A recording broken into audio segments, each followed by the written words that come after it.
पुरुष आए या महिलाएं आई, भगवान ने किसको बनाया होगा, तो निश्चित तौर पे मेरा मानना है कि पुरुषों को ही पहले बनाया होगा, क्योंकि पहली बार गाने में थोड़ी गलती रह जाती है। डिम्पल ने ये बहस छेड़ दी कि कौन धरती पर पहले आया। इधर पता नहीं क्या है कि ये ज़माना जाने कैसा है कि किस बात पे बहस छिड़ जाए इसी का नहीं पता है। और जो लोग टीवी देखते होंगे वो इतिहास के 400-500 पुराने इतिहास में पुरुष आए या महिलाएं आई, भगवान ने किसको बनाया होगा, तो निश्चित तौर पे मेरा मानना है कि पुरुषों को ही पहले बनाया होगा, क्योंकि पहली बार गाने में थोड़ी गलती रह जाती है।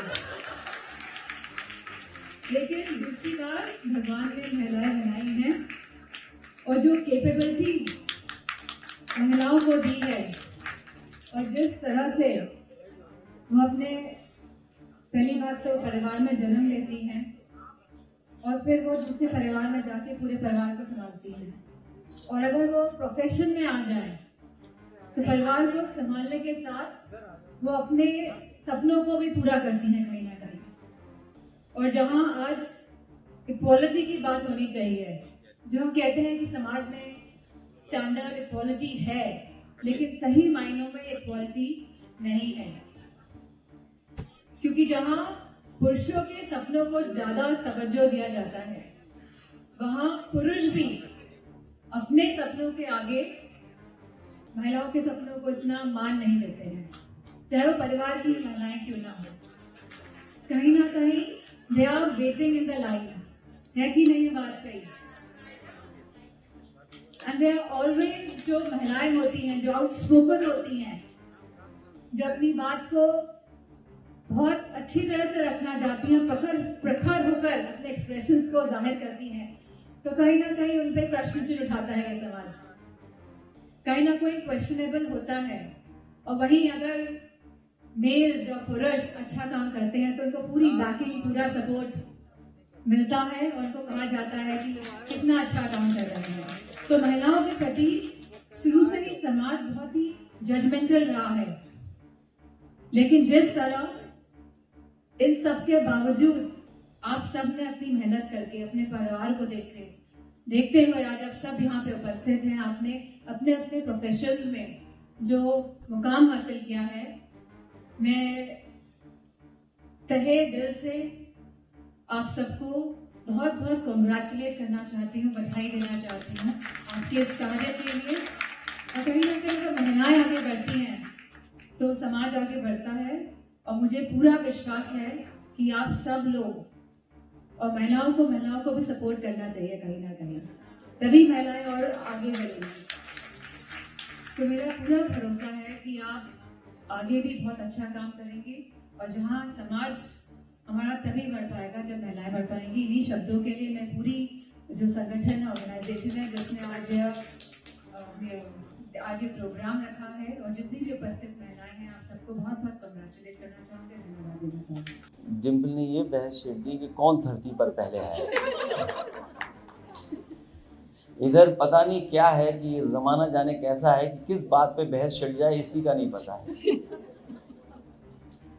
और जो लोग टीवी देखते होंगे वो इतिहास के 400-500 पुराने इतिहास में डूबे हुए हैं, न जाने कहाँ लेकर के जा रहे हैं। जो इतिहास लिखा गया है उस इतिहास को ही पढ़ करके हम बहस कर सकते हैं, लेकिन कुछ शक्तियां, ताकतें ऐसी हैं जो बुनियादी सवाल से हमारा आपका ध्यान हटाना चाहते हैं। इसलिए मैं बधाई देना चाहता हूं आयोजकों को कि आज उन्होंने आदि आबादी को न केवल जगा करके सम्मान देने का काम किया है, बल्कि ये भी संकल्प लिया होगा कि भविष्य में उनकी शिक्षा को लेकर के, उनके स्वास्थ्य को लेकर के, उनकी सुरक्षा को लेकर के कोई न कोई ठोस कदम समाज और सरकार उठाने का काम करेगा। देश कितनी भी तरक्की कर ले, लेकिन बिना आदि आबादी के तरक्की नहीं कर सकता। हम और आपने अपने समाज में जो हमारा पुराना समाज रहा है, हालांकि भारत में तो हम लोगों ने नारी को ही सबसे ज़्यादा सम्मान देने का काम किया है। हमारे जितने नाम हैं, भगवान के नाम या किसी के नाम, सबसे पहले नारी का नाम आता है। लेकिन जब से प्रभु भगवान श्री कृष्ण धरती छोड़े तब से कलयुग आ गया है। कुछ लोग इसमें भी कुछ न कुछ बदलाव लाना चाहते हैं। मुझे याद है कुछ दिनों पहले मैं एक किताब पढ़ रहा था और मैं ये जानना चाहता था, क्योंकि बहुत सारे लोग उस समय जानना चाहते थे कि आखिरकार अमेरिका जैसा देश जो प्रोग्रेसिव है, जो हर चीज में कहीं ना कहीं हमसे आगे बढ़ करके सोचता है, जहां पर पहली बार ये लग रहा था कि सबसे ज्यादा पॉपुलर वोट अगर किसी के पास है तो वो हिलेरी क्लिंटन के पास है और शायद वो हिलेरी क्लिंटन चुनाव जीत जाएंगी। लेकिन जब परिणाम आया तो हिलेरी क्लिंटन नहीं चुनाव जीत पाई, हालांकि सबसे ज्यादा पॉपुलर वोट उनके पास था। जब मैंने उनकी किताब पढ़ी और उनकी किताब जो उन्होंने चुनाव के बाद लिखी है कि व्हाट हैपेंड, उस किताब में उन्होंने अपनी पूरे इलेक्शन की जर्नी और अपने पूरे जीवन की जर्नी को लिखा है। उस जर्नी में जो बातें उन्होंने लिखी है वो आज भी मैं महसूस करता हूं कि हमारे देश में भी उन्हीं परिस्थितियों से हम सब लोग गुजर रहे हैं। वो जब अपनी यंग एज में प्रैक्टिस करने जाती थी अमेरिका के एक हिस्से में, तो देखती थी कि कोर्ट पूरा भरा हुआ है। वहां पर कोर्ट में लोग खचाखच भरे हुए हैं, और खास करके वो रेड इंडियंस जो कभी कोर्ट में नहीं आते थे, वो कोर्ट के परिसर में पूरी तरीके से बैठ जाते थे आकर के। जब ये प्रैक्टिस कर रही थी, कई बार वो आई तो देखती थी कोर्ट भरा हुआ है, लेकिन अगर कोई और बहस कर रहा है तो कोर्ट में कोई नहीं दिखता था। उस किताब में उन्होंने लिखा कि मैंने जानना चाहा कि आखिरकार ये इतने लोग और खासकर रेड इंडियंस कैसे आ जाते हैं कोर्ट में।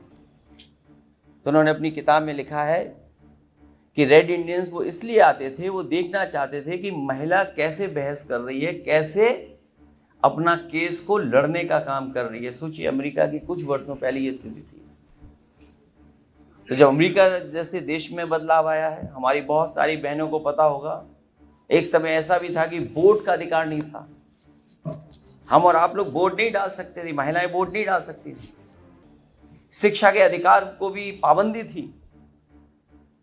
इसी देश में, इसी में एक बहुत महान नेता हुए, हालांकि वो भी अपना यही पक्ष रखते थे कि महिलाओं को पढ़ाई की क्या जरूरत है, उन्हें घर के काम करने चाहिए।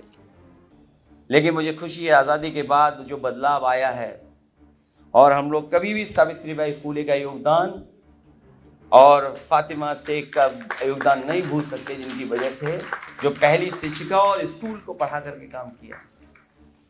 बदलाव आता चला गया, और बदलाव ऐसा आया कि आज के समय पर समाज भी चाहता है कि आपको बराबर खड़ा किया जाए।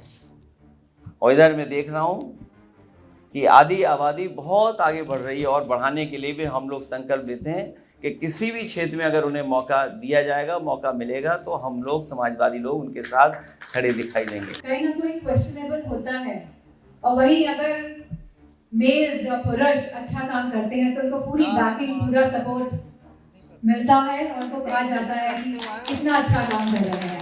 तो महिलाओं के प्रति शुरू से ही समाज बहुत ही जजमेंटल रहा है, लेकिन जिस तरह इन सब के बावजूद आप सब ने अपनी मेहनत करके, अपने परिवार को देखते हुए आज आप सब यहाँ पे उपस्थित हैं, आपने अपने अपने प्रोफेशंस में जो मुकाम हासिल किया है, मैं तहे दिल से आप सबको बहुत बहुत कंग्रेचुलेट करना चाहती हूँ, बधाई देना चाहती हूँ आपके इस काबिलियत के लिए। और कहीं ना कहीं जब महिलाएं आगे बढ़ती हैं तो समाज आगे बढ़ता है, और मुझे पूरा विश्वास है कि आप सब लोग और महिलाओं को भी सपोर्ट करना चाहिए कहीं ना कहीं, तभी महिलाएं और आगे बढ़ेंगी।